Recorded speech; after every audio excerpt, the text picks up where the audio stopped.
Hello. Hi. Remember us? It's Lady T and Robin E. And we're back again.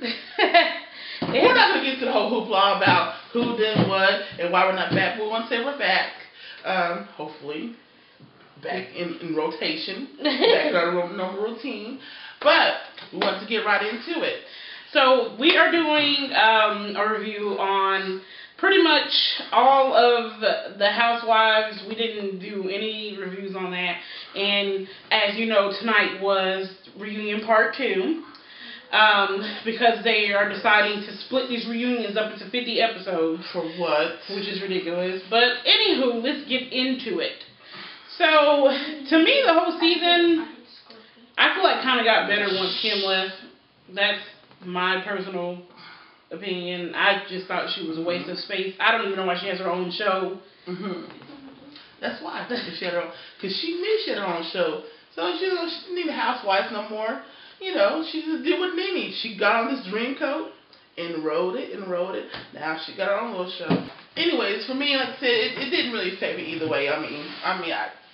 But I have to. This has been an eventful season. We have been, even though we haven't been doing videos, we've been watching all the shows. It's been entertaining, and this reunion show is just like, I can't wait for next Sunday.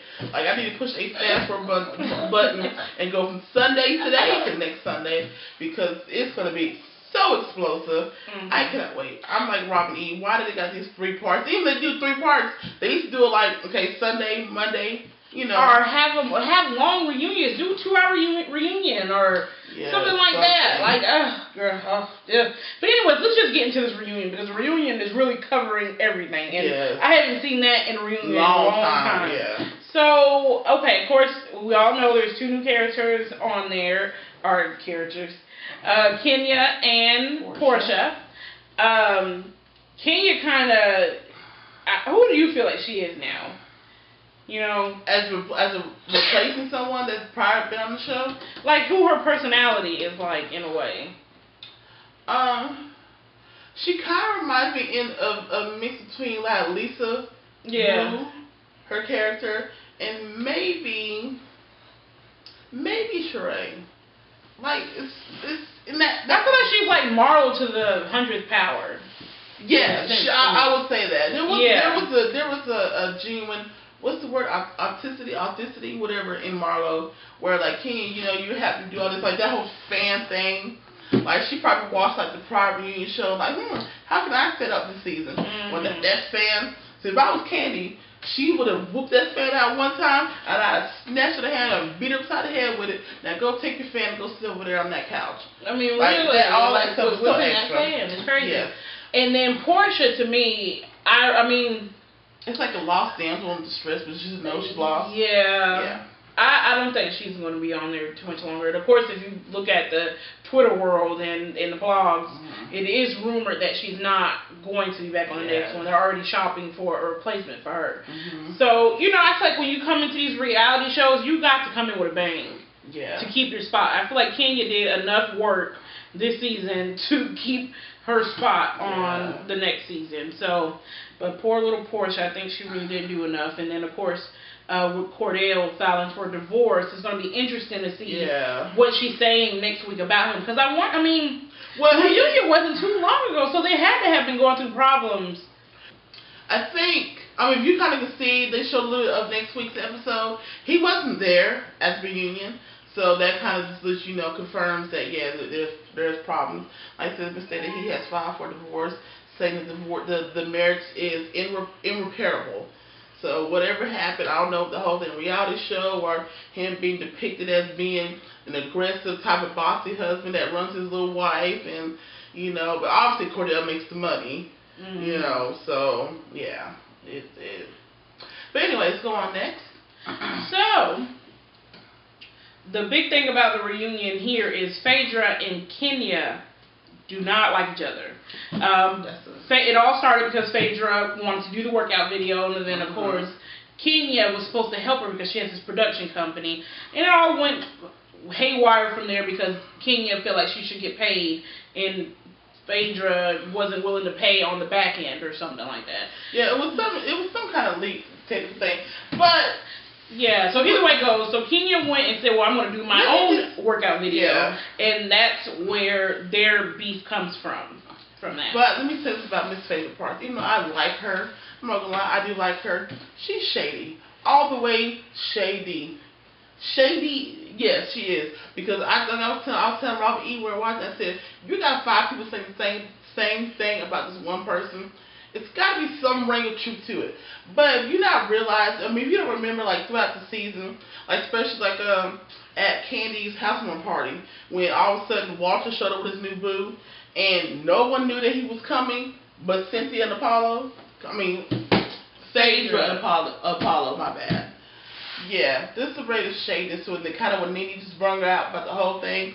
First season, getting in contact with Nene's half-sisters to try to, I guess, get some back in dirt, whatever the case may be. And the whole dealings with bringing Marlo on. Yeah, but the whole thing about, her getting Marlo on, I guess, to get, thinking Marlo would bring some kind of drama towards Nene, but it backfired when Marlo and Nene became BFFs for that moment. But I can tell you can't be a lawyer for 15, 14, 16 years and not have a little bit of shadiness in you or messiness. So, you can hide behind the Southern Belle because, let's be real, everybody's hiding behind some kind of screen, whether it's Facebook, Twitter, Instagram, TV, whatever. I mean, at the end of the day, but anyway. So, yeah, so that, I've been dying laughing at Phaedra and Kenya going back and forth. Yes. Because it's the funniest thing in the world. But, to me personally, I didn't like Phaedra at first. I love her now. But I feel like she has every reason to be mad at Kenya. Because I don't care what nobody say. You don't go back and do no mess like that. Friends or not, you kind of drew the battle lines when you said you was going to make a workout video. What did you expect to happen? And you could tell Kenya feel some type of way about it. Like, every time Phaedra was, going in it, getting into it with Nene, Kenya would have to try to interject and say something to Phaedra. Like, you're kind of looking a little upset with her. That's what Phaedra had to check her. Like, look, twirl a lot, mix a lot, whatever she was saying about her. This has nothing to do with you. And so that tells me that, like Phaedra said, she's an obsessed fan. And for whatever reason, she got this inner battle with Phaedra Parks. And, and now you don't like her husband all of a sudden. The same man's like, oh, Apollo's fine. Yeah, whatever. But, so. Yeah, that was pretty much the gist of the show. No. So then, of course, what I was looking forward to was Candy and Kim in their reunion, and it was kind of interesting to see that Candy had filed a lawsuit against Kim, which had came out that day. So it was interesting. I kind of was shocked that they didn't get into it. Well, now it's a fresh lawsuit. They probably can't lawyers talk about say, it. Don't talk about it. Anything they say is going to be used in court.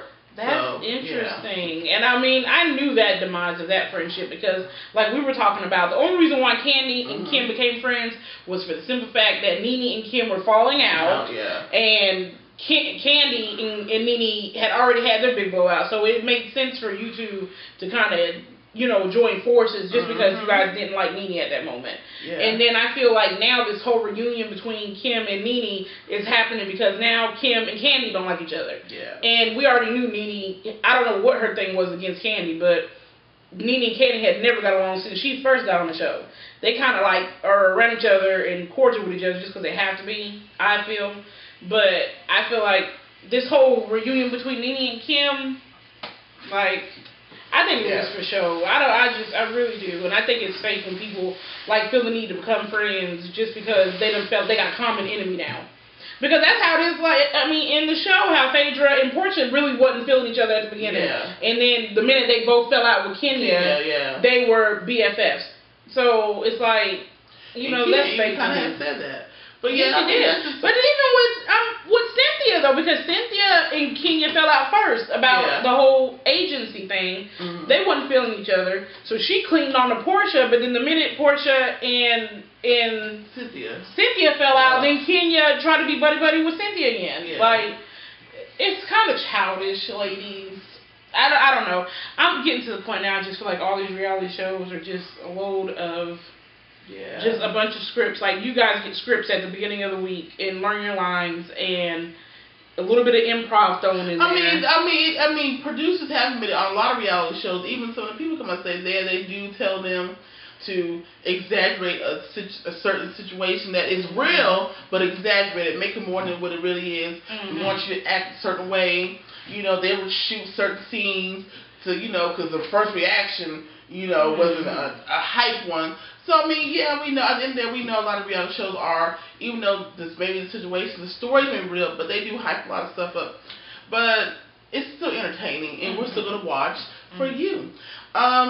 I think I want to kind of get back on doing entertainment because there's been so much stuff going on. I'm like, oh my God. We ain't told our love. We done lost subscribers. People like, when we coming back? We got somebody helping us going back watching videos, calling us names. We know we're fat. Duh. Look at us. Like, you think we don't wake up to these bodies every day and we brush our teeth and we see this? So, you know, we don't need constant reminders. Oh, God, that reminds me of, did you hear what Tyrese had said about fat people? Girl, I heard it when I was going to work the other morning. I said, I know that. I'm saying, so when Tyrese was on that bus doing that Coca-Cola commercial, before he became Tyrese, I said, who's that little black thing with a beautiful voice, with them pearly white teeth, doing Coca-Cola, singing for Coca-Cola? And I said, but you know what? I said, he's sexy because I'm going to be honest, I'm attracted to dark-skinned guys. I mean, they're beautiful, but I just like some guys for reason, you know. Anyway. So, when I see him, yeah, he's gonna be famous. So for that Negro to come out and say about fat people this and fat people that, and we're miserable and we should go kill ourselves. Well, I'm paraphrasing, ad-libbing a little bit, but y'all know what he said. Y'all heard it. Tyrese. Your fans are the fat ones. Let's be honest with you. Better watch it.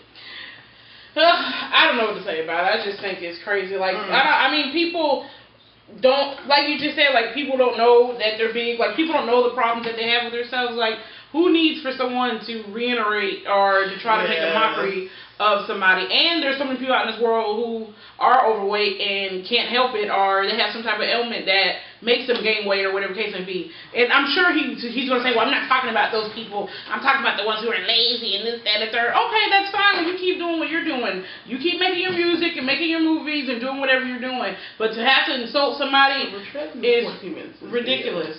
But a lot of it is getting cut out and popped for the first 3 minutes. Okay. Anyways, guys, we'll be back later. The Love and Hip Hop reunion is tomorrow, so I didn't watch the first part. I'm not gonna lie to you, I didn't watch the season like that because I thought it was entertaining. It was now come on, guys. We already just talked about reality shows being a little scripted. We get it. Yeah. But it just really feel like they just put a whole bunch of people together who didn't know each other, who had no dealings with each other. Or they might have known of each other, but it's like, okay, you get one person that says, okay, I'll do it, and then you say, well, who do you know? And well, I know this person, I know this person. They find people they connected with some kind of way. Oh yeah, that's how they do that stuff. Yeah. But it just seemed forced. The whole thing seemed forced, and it was weird. It's one thing when you change one person or two people, but they had a whole new cast. Just about, right? It was awkward. But we can't wait for that Atlanta to come back. Boy, oh boy. That'll be the week after next. So we'll definitely be back, try to be back on the regular for that to come. So anyways, guys, I am happy we are doing a video, and comment, rate, subscribe, share, and suggest some things for us to do. Bye, guys. My brother-in-law suggested we do a welcome back song. Welcome back. Ooh, I know you like it. Ooh, I know you like it. That's what I mean. See my shoulder? That's what I mean. See my shoulder? I'm sick. Now I'm going home. You go to bed because I have. And I'm glad.